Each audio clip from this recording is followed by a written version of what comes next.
Hello there, thank you so much for tuning in to Y254 TV. It's 26th of July 2021. I trust you have been well. We have so much lined up for you. Let's get you updated.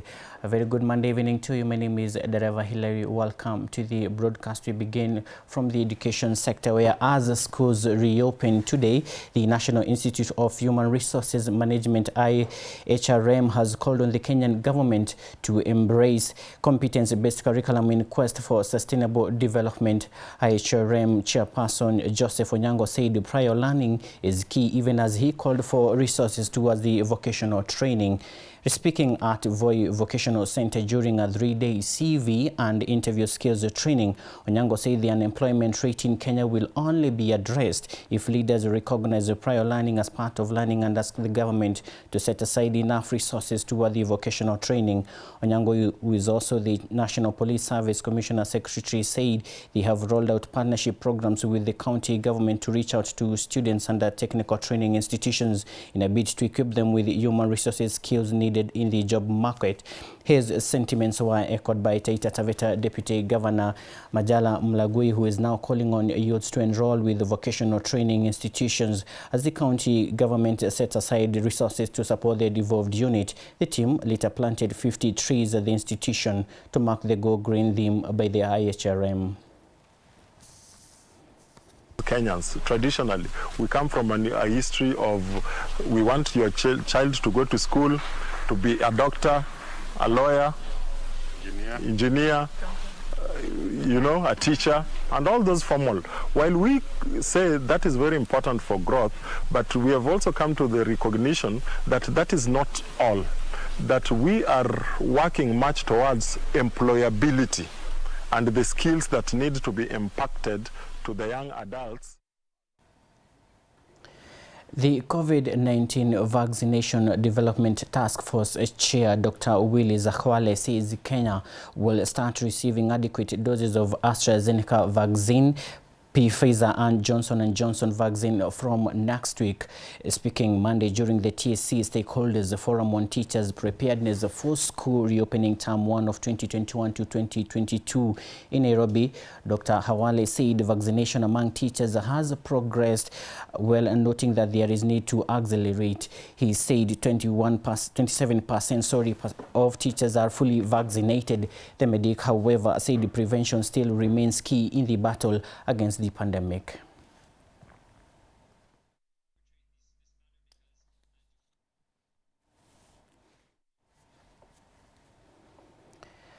Elsewhere, President Uhuru Kenyatta is expected in the United Kingdom tomorrow for a 3-day visit as guest of government. The visit, which will see him co-chair the Global Education Summit with his host Prime Minister Boris Johnson, comes 18 months since the president last visited the UK for the African Investment Summit. The Global Education Summit, which is financing GPE 2021 to 2025, will take place on July 28th and 29th of 2021. According to the itinerary, alongside meeting Prime Minister Johnson for talks at his country residence, President Kenyatta will jointly announce major investments into Big Four projects on affordable housing, manufacturing and health partnerships. Senior UK royals are also expected to welcome the president.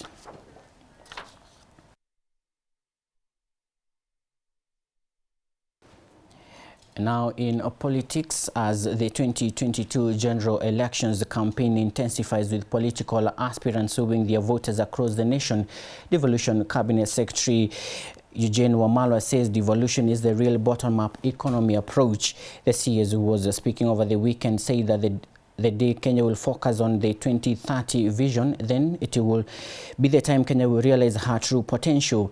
This comes even as presidential candidates propose their manifesto on how to improve Kenya's economy, with the deputy president saying his agenda is on bottom-up approach, which has now become a cliche, with ODM party leader Raila Odinga saying he now has an idea on how to improve the Kenya's economy. On the other hand, ANC party leader Musalia Mudavadi submits that the real economy solution is cutting on taxation and encourage local productions.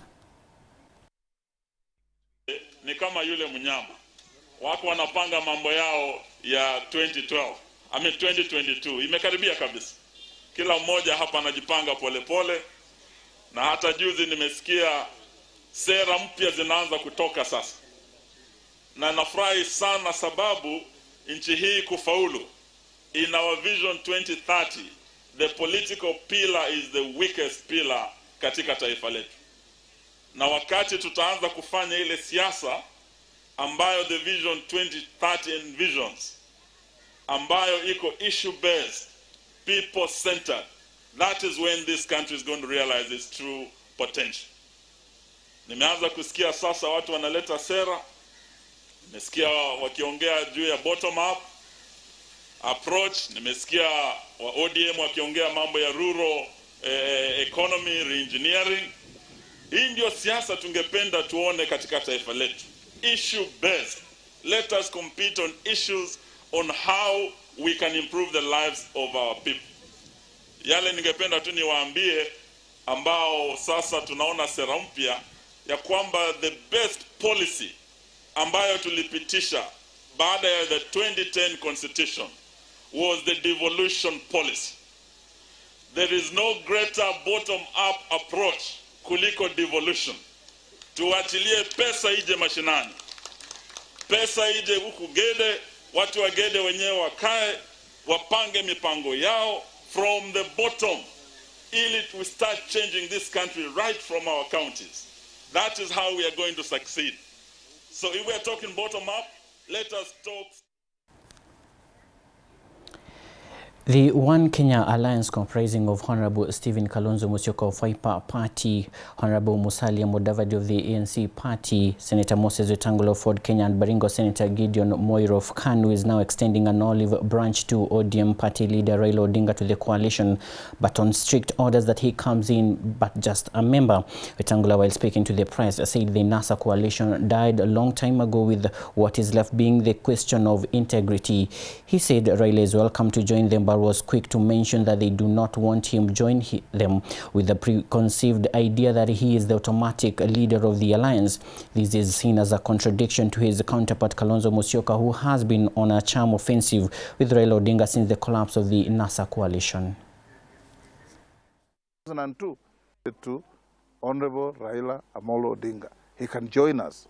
The only thing is that we don't want anybody to join us with a preconceived idea that he's the automatic leader of the alliance. Exactly. Because we have formed the alliance, and the steps, structures, and processes of arriving at a candidate are in place. So you come in as one among equals and work together. And we have no difficulty. We cannot profess to have a One Kenya alliance to unite Kenya and exclude anybody. Anybody who wants to join us is free to join. You remember in 2002, when we, with our late leader Wamala Kijana, with Mzee Kibaki and Charity Ngilu, had formed NAK.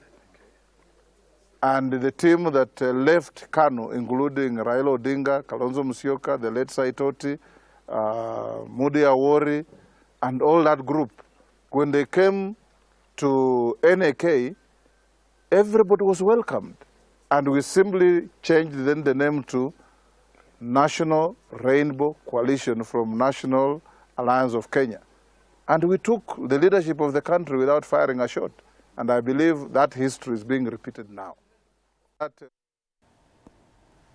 That story from the political space will be taking us on a very short break. Stay tuned, we'll be back. We have more still lined up for you. Stay tuned, you're watching The Debrief.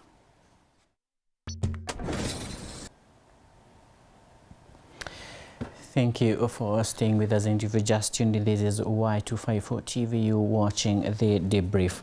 Now, livestock trade is at stake in Kajiado County after the county banned the transportation of sheep and goats to counter theft that has seen more than 1,000 animals stolen in the last 6 months. A suspected livestock theft syndicate has targeted Kajiado herders in the past year. In a notice by Agriculture Executive Jacqueline Coyne, no live sheep or goats will be ferried out of the county during the ban. The new directive has also affected major livestock yards, where stringent measures are in place to ensure theft-free livestock business. Also, the movement of livestock and carcasses have been banned between 6 p.m. and 4 a.m. Violation of the new directive attracts a fine of 50,000 shillings or a 3-month jail term. This will affect the cross-border of Kenya and Tanzania livestock trade that has flourished over the years. Last month, Kajiado County Commissioner Joshua Kandhana issued a shoot-to-kill order against livestock thieves, declaring the suspect as armed and dangerous.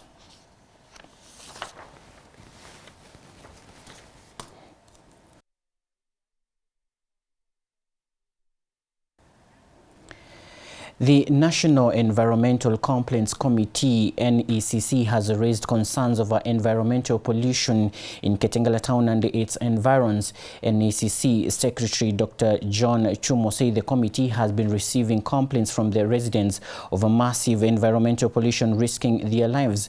Most residents are said to be grappling with chest complications. Chumo said raw sewer has affected most residents, considering the populous town does not have a sewer line, with both residential and commercial buildings using septic tanks. The Complaints Committee has reached out to the county government of Kajiado and other relevant bodies to move with speed to protect KITENGELA residents. The concern comes barely a month after some environment experts categorized KITENGELA and Mavoko towns among the most populated towns.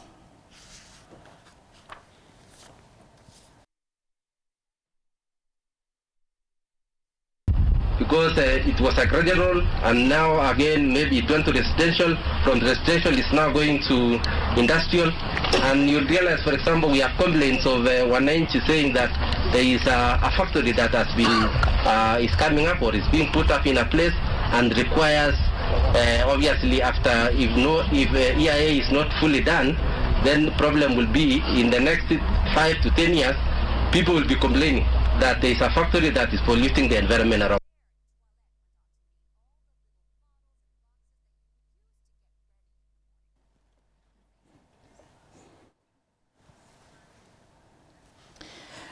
And now to the corridors of justice. Mathira Member of Parliament Rigathi Gachagua has been presented before Milimani law courts to face corruption charges in relation to over 12 billion shillings scandal. The lawmaker, who spent the weekend in police custody following his arrest on Friday, was escorted to the court premises Monday morning under tight security by detectives from Gigiri Police Station. Gashagua's defense lawyers, led by Kyoko Kilukumi, protested to the court the manner in which his client was arrested and kept in custody since Friday. Kilukumi asked the court to release the accused on reasonable bail terms. Kilukumi also asked the court to release the accused on reasonable terms. On their part, the Office of the Directorate of Public Prosecution opposed the defense request the accused be released on free bond. Gachagua was on Friday morning arrested from his Nyeri home by the Directorate of Criminal Investigations and driven to Nairobi, where he was grilled for close to 6 hours before being locked up in a police cell.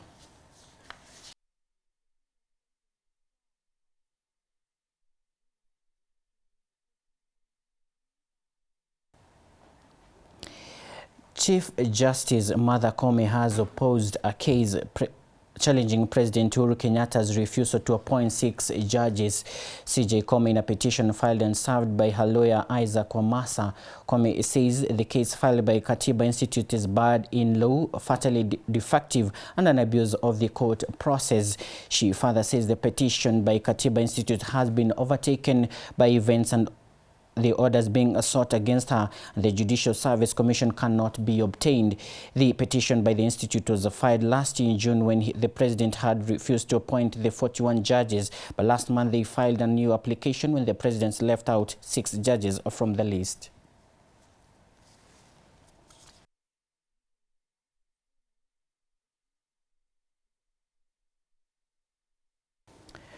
Meanwhile, a family in Kakamega is appealing for justice after their kin died while in custody of the area assistant chief. The family say the deceased had been arrested for allegedly trading on illicit brew.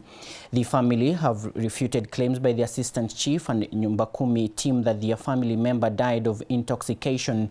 They insist the deceased never engaged in criminal activities and drug trade, accusing the local police of trying to doctor evidence to cover the murder. They now say it has to shoulder the burden of caring for children left behind by their dead kin. Kufika ofisini kuna pombe ambao zinashikwa zinawekwa huko. Sasa tunashangaa hata polisi wakati wanashika mtu kuna store yenye ambao wanaweka pombe na kuna rumandi ambao wanaweka watu. The family have refuted claims by the assistant chief and Nyumba Kumi team that their family member died of intoxication.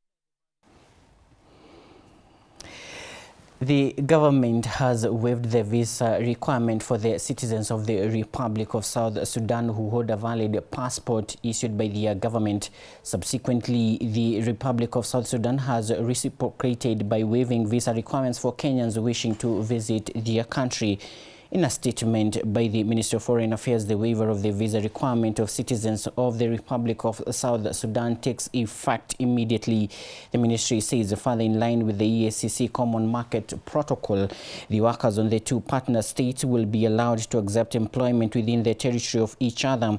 The statement further says the move will also enhance cultural ties and strengthen the economy of both the partner states by encouraging free movement of persons and labor. According to the Kenya's Foreign Ministry, the two countries will sign an agreement to this effect in the near future.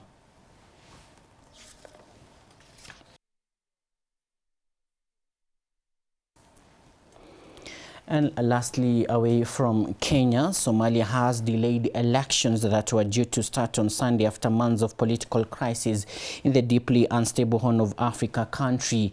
Indirect parliamentary and presidential polls were due to open on July 25th with 4 days of voting for the upper house by state delegates. The election cycle was due to end with a presidential poll on October 10th. A spokesman for the federal government, Mohamed Ibrahim Mwalim, told AFP that the elections were delayed without providing details. Mwalim said Prime Minister Mohamed Hussein Roble, who was tasked by the presidency with organizing the elections, had expressed his dissatisfaction to Somali state leaders. Last week, the country's Al-Shabaab jihadists warned politicians against taking part in the elections, which were due to kick off after months of deadlock and delays. Somalia said Sunday it was delaying elections for members of the upper house of parliament after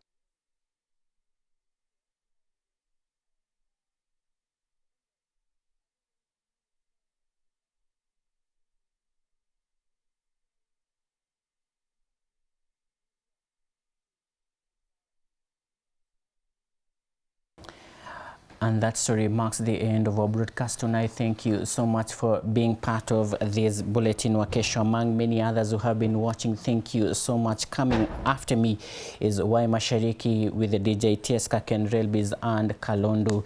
Stay tuned to the program and enjoy the rest of the programming ahead. My name is Adarava Hilary. Have yourself a very good night. See you tomorrow, same time, same place. Good night.